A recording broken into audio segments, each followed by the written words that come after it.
tour sa akin yan kung paano kumuha.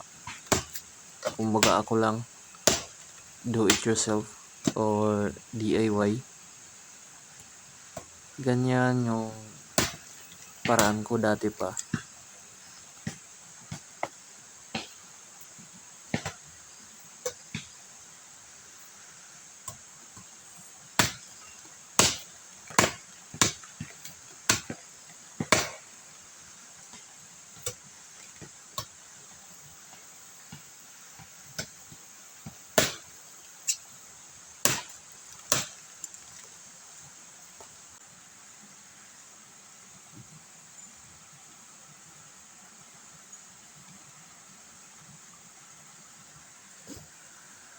Yan, siguro mga 10 inches yan. Yan yung paraan ko para in case hindi ko na maabot yung